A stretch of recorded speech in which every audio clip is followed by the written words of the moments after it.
Hello everybody, I'm Max. In this video, I want to share with you 5 money hacks that I personally use and that have saved me thousands and thousands of dollars over the years. You might already be doing some of these, but I hope that you'll find at least one new thing in this video that you can incorporate into your life and that will help you save money. The first money hack, and probably the most important one in this list, is paying yourself first. What this means is setting aside a certain amount of money every month, as soon as you get your salary, before spending it on anything else.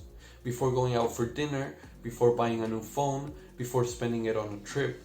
You set aside this money and you use it to pay off your debt or to save it. It's usually recommended to save at least 10% of your income, but I would personally recommend more, as much as you can afford to save. The order of priority with the money you're saving should be saving up $500 to $1,000 as an emergency fund, paying off high interest debt, saving up 6 to 12 months of expenses in your emergency fund, and finally investing. If you don't have any money saved up for an emergency, then that should be your first goal. Having some money saved up for a rainy day will help you avoid taking on more debt when something inevitably goes wrong. The next step, once you have a small emergency fund, is to pay off all your debt, with the exception maybe of your mortgage. You shouldn't even begin thinking about investing until you're completely debt-free. The third step is to grow your emergency fund to cover 6 to 12 months worth of expenses. You take how much you need to survive per month and multiply it by the number of months. This will help you be much more stable financially in case you lose your job or something unexpected happens. Finally, once the previous 3 steps are done, then you can start investing. I won't go into much detail in this video. I might make one in the future, but I would tell you that unless you know what you're doing, just go with an index fund instead of looking for individual stocks. Something like the S&P 500 is good enough for most people. I know that everybody talks about this, the emergency fund and paying off debt, but if everybody talks about it, it's for a reason. It's not a new concept either. The book The Richest Man in Babylon, one of my favorite books, talks about this and it's almost 100 years old. But still, this advice is as true today as it was back then. If you want to check out the book, I highly recommend it. I'll leave a link down in the description. Moving on to the next money hack, planning your meals. This is a great way not only to save money on groceries, but also to save time. All you have to do is grab a calendar or a sheet of paper and plan out what you're going to eat every single day of the week for lunch and for dinner. Once you have your meals planned out, you can make the list of groceries you need to buy. That way, when you go to the supermarket, you don't waste any time thinking about what you have to buy. You just go off your list. If something's on the list, you buy it. If it's not, then you don't. It's that simple. Having your meals planned out doesn't mean you have to eat exactly what you planned every single day. If you want to shift the days around or go out to eat someday, then that's okay. But planning your meals will help you avoid buying groceries that you don't actually need. The US Department of Agriculture calculates that we waste somewhere between 30 to 40% of all the food supply. That's a lot of waste. By planning your meals, you're going to make sure that you actually consume everything you buy and that nothing goes bad, saving you money in the process. When my wife and I started doing this, we would plan our meals for the week and go to the supermarket every week. Since then, we're now planning the meals for the entire month and only go to the supermarket once a month, except maybe for fruits and vegetables. By planning our meals, we've managed to only spend $200 on food per month for the both of us. How much you spend on food is going to depend on how many people you are in the house. You're probably going to have to go to the supermarket a whole lot more often if you're feeding a family of 8, but you can still save a lot of money by planning out your meals. The third money hack I want to discuss is making a budget.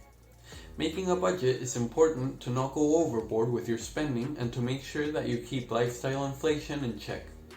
When you don't have a budget in place, many people tend to spend more than they should on certain things. Having a budget also helps make sure that you don't give in to lifestyle inflation when your income increases. Many people, when they get a raise and start making more money, instead of saving that money, they start spending more. So despite making more money, they still have a hard time saving any of it because as their income increases, so does their spending. A budget will help you avoid this. Since you know that you can get by on what you were earning before, all the extra income you start making can go straight into savings and investments. I have a whole video talking about the importance of having a budget and how to create one.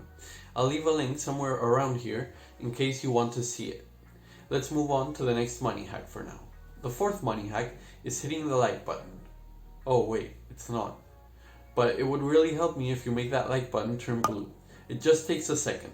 The fourth money hack is buying a used car. You should never ever buy a brand new car under any circumstance. You should always buy used. Even if you can afford it, it's not worth it. The only reason I would ever even consider buying a new car is if it's a tax write-off or a business expense. That's it. There's no other valid reason to buy a brand new car. A brand new car depreciates by thousands of dollars the minute you drive it off the lot.